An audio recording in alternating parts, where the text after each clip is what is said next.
سوال: عورت کا ملازمت کرنا کیسا؟ جواب: اگر با پردہ ہو کر جائے، نامحرم کے ساتھ خلوت نہ ہو اور کوئی فتنے کا اندیشہ نہ ہو تو عورت کا ملازمت کرنا جائز ہے۔ علماء کرام فرماتے ہیں، عورت کی نوکری کرنے کے بارے میں لکھتے ہیں، یہاں 5 شرطیں ہیں۔ نمبر 1، کپڑے باریک نہ ہوں جن سے سر کے بال یا کلائی وغیرہ سطر کا کوئی حصہ چمکے۔ نمبر 2، کپڑے اتنے تنگ و چست نہ ہوں جو بدن کی حیت ظاہر کریں۔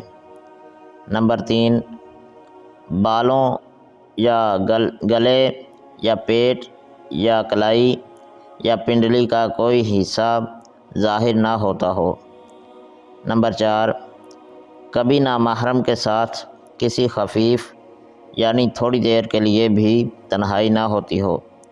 نمبر 5، اس کے وہاں رہنے یا باہر آنے جانے میں کوئی مزنہ فتنہ نہ ہو۔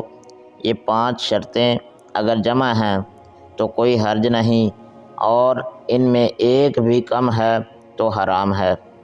سوال: خواتین کا محافل اور اجتماعات میں جانا کیسا؟ جواب: ایسے دینی اجتماعات جس میں قرآن و سنت کی روشنی میں احکام و مسائل بیان کیے جاتے ہوں تو اس میں شرکت کرنا جائز و مستحسن بلکہ ثواب کا کام ہے۔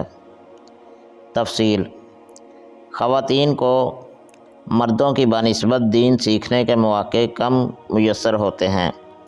یہی وجہ ہے کہ ان میں کم علمی زیادہ ہوتی ہے۔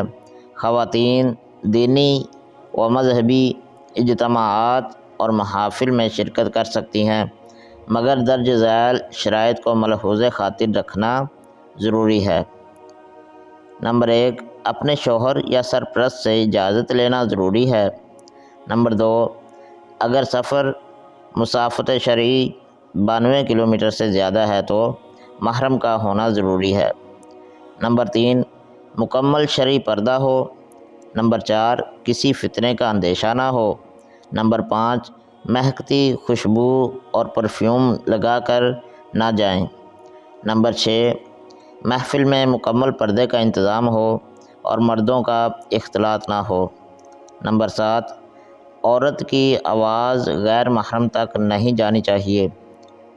دلائل و جزیات: صحیح البخاری میں ہے، حضرت ابو سعید خدری رضی اللہ تعالی عنہ سے روایت ہے کہ خواتین نے نبی کریم صلی اللہ علیہ وسلم کی بارگاہ میں عرض کی کہ مرد حضرات آپ کی مجلسوں میں بکثرت ہوتے ہیں، تو آپ ہمارے لیے ایک دن مقرر فرما دیجئے۔ تو آپ صلی اللہ علیہ وسلم نے ان سے وعدہ فرمایا اور ایک دن ان کے لیے مختص کر دیا۔ اس میں آپ ان کو واعظ و نصیحت فرماتے ہیں اور احکام ارشاد فرماتے۔ اسی صحیح البخاری میں ہے، حضرت ام سلمہ رضی اللہ تعالی عنہا سے روایت ہے کہ نبی کریم صلی اللہ علیہ وسلم جب نماز کا سلام پھیرتے تو خواتین آپ کا سلام ختم ہوتے ہی کھڑی ہو جاتیں اور آپ تھوڑی دیر وہاں پر ہی بیٹھے رہتے۔ راوی کہتا ہے، آپ علیہ الصلاۃ والسلام یہ اس لیے فرماتے تاکہ خواتین مردوں کے جانے سے پہلے چلی جائیں۔ علامہ ابن نجیم لکھتے ہیں، اگر خاتون بغیر خاوند کی رضا کے علم کی مجلس میں جانا چاہے تو اس کے لیے یہ جائز نہیں ہے۔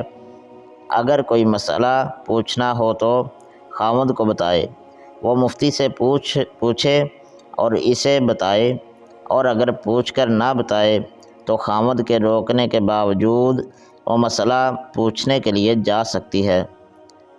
اور اگر کوئی مسئلہ نہیں پوچھنا بلکہ علمی مجلس میں جانا چاہتی ہے تاکہ وضو اور نماز وغیرہ کے ضروری مسائل سیکھے، تو خاوند اسے پڑھائے سکھائے اور اسے باہر نہ جانے دے، اور اگر وہ نہیں پڑھا سکتا تو خاوند کو چاہیے کہ اسے جانے کی اجازت دے دے۔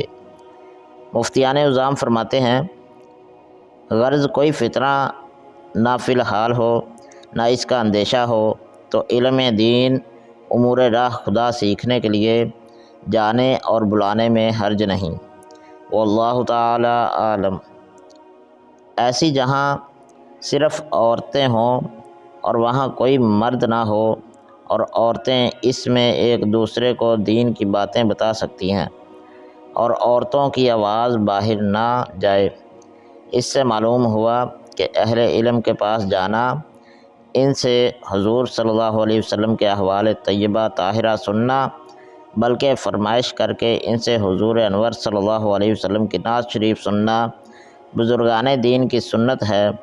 دیکھو یہ تابعی ایک صحابیہ بی بی کے پاس جاتے ہیں، حضور صلی اللہ علیہ وسلم کے حالات، آپ کا حلیہ شریف، آپ کی نعت سننے کے لیے، مگر یہ سننا سنانا پردہ میں سے ہوتا تھا۔ اجنبی عورت مردوں کو خوش الحانی سے نعت نہ سنائے، بلکہ جو عورت قاریہ ہو وہ بھی اپنی قرات عورتوں کو سنائے، مردوں کو نہ سنائے، کہ عورت کی آواز کا بھی پردہ ہے، اس لیے عورت مردوں کی امامت نہیں کر سکتی کہ امام کو قرات بلند آواز سے کرنی پڑتی ہے۔